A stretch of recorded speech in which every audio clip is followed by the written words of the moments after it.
அனைத்து சகோதர சகோதரிகளுக்கும் எனது அமுத தமிழ் வணக்கம்.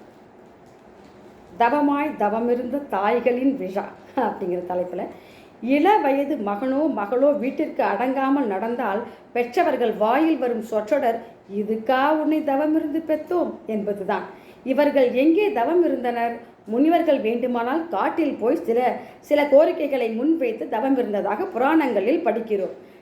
தான் பெற்ற சாபத்தால் மீண்டும் கணவனை அடைய தவம் இருந்தால் பார்வதி தேவி. இன்னொரு வரலாற்றின்படி தன் கணவனான சிவனையும் அண்ணனான திருமாலையும் ஒரு சேர தரிசிக்க விரும்பி தவம் இருந்தாள்.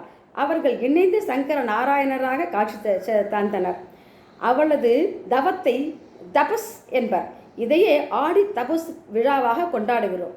ஆனால் நம்மை பெற்றவர்களும் தவம் இருந்தனர். எப்போது? தாயின் வயிற்றில் கரு ஜனித்த நாளில் இருந்து அந்த குழந்தையை பத்திரமாக பூமிக்கு கொண்டு வர வேண்டும்.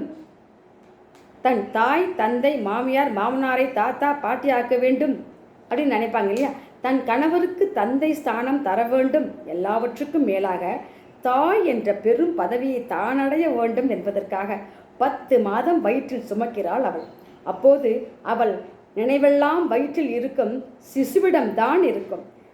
அன்றாட வேலைகளை செய்தாலும் வயிற்றுக்குள் இருக்கும் அந்த சிசுவின் மீதான கவனம் மட்டும் மாறாது. தூங்கும்போது மட்டும் அப்படியே திரும்பி படுக்க மாட்டாள். தூங்குற போது கூட திரும்பி படுக்க மாட்டாள். மெதுவாக எழுந்து தூக்கத்திலிருந்து விழித்து மாறி மாறி படுப்பாள். அதுதானே நிஜமான தவம்.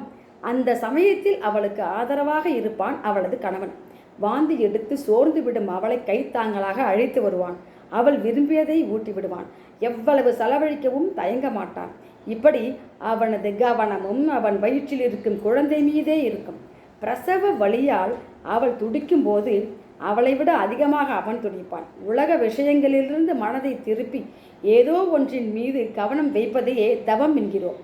கர்ப்ப காலத்தில் ஒரு தாய் தந்தையின் கவனம் தங்களுடைய சிசு மீதே இருக்கிறது. இதுதான் தவம். இப்படி கஷ்டப்பட்டு பிறந்த பிள்ளை திசை மாறி போகும்போது, இதற்கா உன்னை தவமிருந்து பெற்றோம் என புலம்புகின்றனர். லோக மாதாவான பார்வதி மட்டுமல்ல, ஒவ்வொரு தாயும் தவமிருந்தவள்தான். அவள் அந்த தாயை வணங்கும் திருநாள்தான் ஆடி தபசு.